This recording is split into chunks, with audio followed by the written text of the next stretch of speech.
Wir waren zu Gast beim Ikarus-Treffen in Chemnitz. Über 50 Ikarus-Busse waren erwartet und tatsächlich gab es unheimlich viele Perlen der Geschichte zu bewundern. Natürlich hätten wir gern jeden Bus näher vorgestellt, doch dazu reichte die Zeit leider nicht. Wir starten mit dem Bus, mit dem Harry Tisch gefahren sein soll. Als Omnibusfahrer tätig gewesen und wir haben dann uns diesen Bus hier zugelegt. Vor 2012 haben wir den gekauft. Ja, kurz was zur Geschichte. Es ist ein Ikarus 250 SL, ehemaliger Bus von der Regierung der DDR, also sprich FDGB. Und nach Überlieferung ist wohl auch hier Harry Tisch damit draußen in der DDR rumgefahren. Und es war eine einmalige Chance, hier das Fahrzeug zu erwerben. Weil es ist ja schon, ich sage mal, selten, oder es ist der einzige Bekannte, der hier vorne die Konferenzecke hat, was alles original so in Ungarn gebaut wurde. Also dieser Bus kam original mit der Ausstattung aus Ungarn. Und ja, schade ist halt, dass im Laufe der Besitzerwechsel hinten die originalen Drehsessel verschwunden sind. Also die sind auch nicht mehr auffindbar. Und es ist auch ganz schwer, da Ersatz zu bekommen. Die zwei Sessel, die hier vorne jetzt verbaut sind, die habe ich durch dummen Zufall in Ungarn aufgetan, also erwerben können über die dortigen Kontakte in der Ikarus-Szene. Und ja, hinten die normale Bestuhlung ist dann, ich sage mal, Ersatzbestuhlung, weil, wie gesagt, die Sessel sind nicht mehr aufzutreiben und ist auch geplant, dann die in den grünen Stoff dann zu gestalten, dass es ein einheitliches Bild gibt. Ja, noch kurz zur Ausstattung. Wir haben hier, wie gesagt, hier die Konferenzecke. Dann haben wir hinten einen Kühlschrank auf der rechten Seite verbaut, also in Blickrichtung gesehen, eine kleine Küche.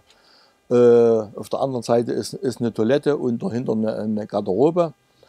Und was noch besonders ist, das Fahrzeug ist schon mit einer Klimaanlage ausgerüstet. Die haben sie damals die Ungarn zugekauft von Thermo King. Und ja, dass man eigentlich sagen kann, man ist schon ganz komfortabel mit dem Auto unterwegs.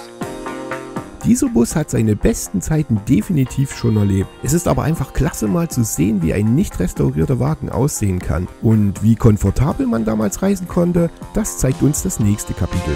Ja, Besonderheiten an diesem Fahrzeug sind natürlich, weil es ist ja der Luxusbus gewesen in der DDR. Wir haben hier zum Beispiel Luftdüsen drin.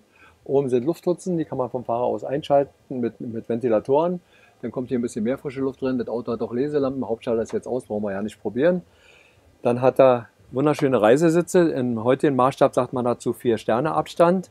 Wir haben 87 cm Sitzabstand, die Sitze hier nach hinten zu verstellen. Ich störe auch meinen Hintermann nicht. Der Bus hat Fußrasten, also Fußstützen. Rasten war ja zum Rasten gewesen. Fußstützen.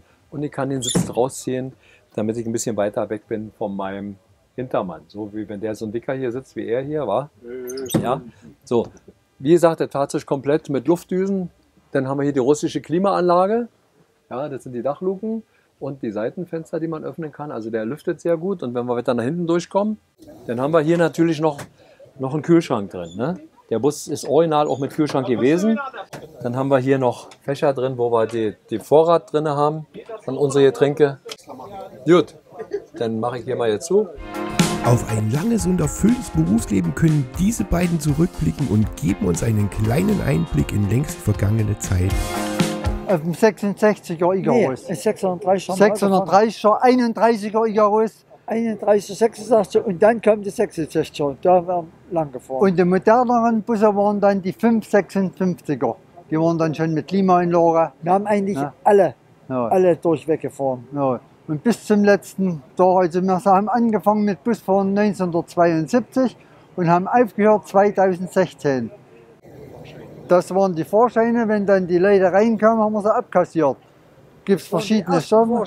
Ja, mit Handbetrieb, alles gemacht. Und dann, das war der Wechsler hier. Da haben wir dann das Geld gewechselt. Wechseltasche. Dieser Ikarus 66 wird uns vom Enthusiasten Volker näher gezeigt.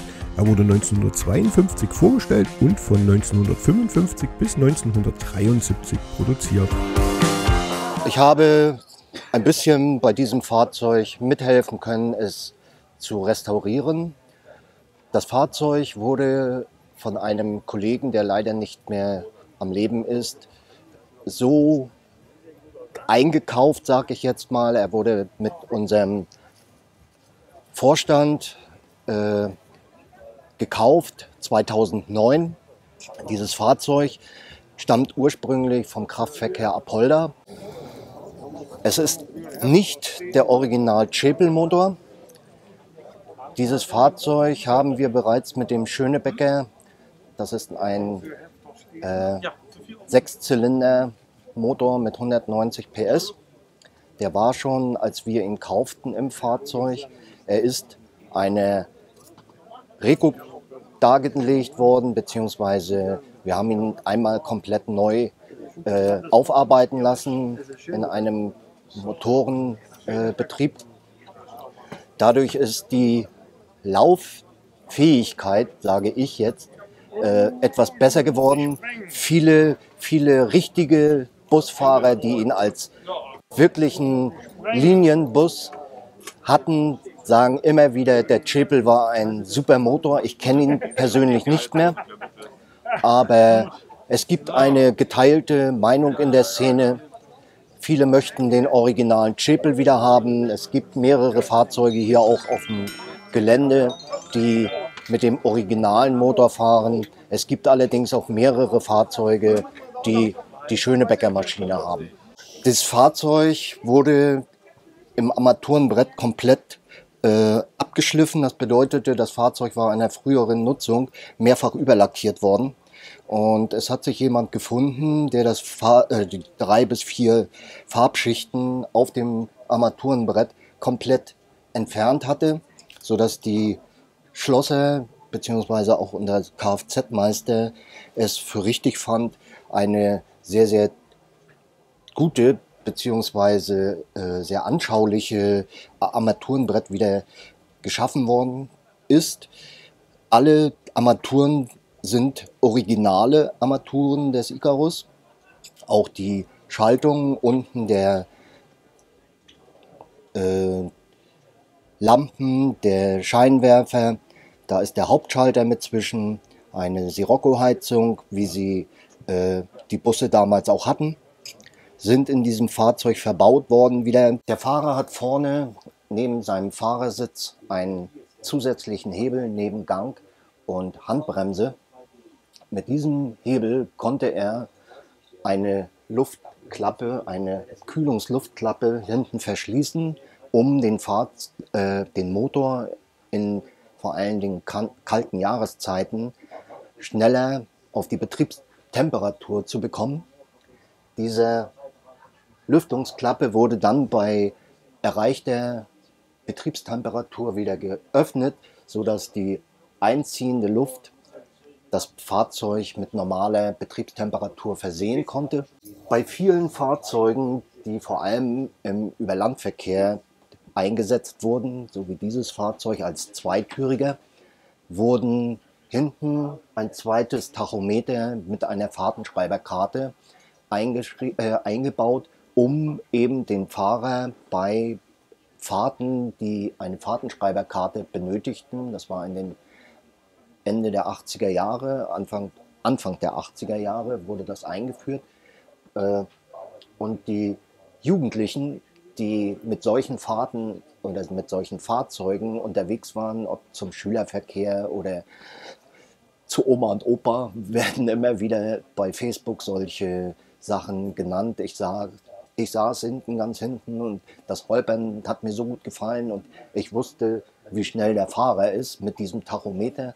Das war nämlich in dem Moment die größte, ja, wie soll ich sagen, es war etwas, wo viele Kinder, Jugendliche so schnell wie möglich vorne bezahlt und nach hinten, um sich hinten einen ordentlichen Sitzplatz zu sichern, um auch das Schaukeln dieses Fahrzeugs zu genießen, dadurch, dass diese Fahrzeuge ja immer noch mit Blattfederung ausgerüstet sind. Diese Luftfederung ist erst viel, viel später eingeführt worden. Haben Kinder und Jugendliche diese Plätze genossen, um die Bewegung des Fahrzeugs richtig zu genießen und auch ein bisschen aus der Sicht des Fahrers heraus sind. Und daher sind diese Fahrzeuge eigentlich, wenn man alte Kommentare von Fahrern beziehungsweise auch von Leuten, die mit diesen Fahrzeugen noch regulär, sag ich mal, im Betrieb unterwegs waren, einfach nur mit diesen Fahrzeugen sagen immer wieder, oh ja, das ist ein Fahrzeug, da bin ich sehr gerne mitgefahren. Das war es jetzt leider auch schon wieder. Ich hoffe, euch hat der kleine Einblick vom Ikarus-Treffen in Chemnitz gefallen. Entschuldigt bitte auch, dass ich nicht mehr zeigen konnte. Über einen Daumen nach oben oder gar ein Abo würde ich mich wieder urst freuen. Bis bald, euer Jan.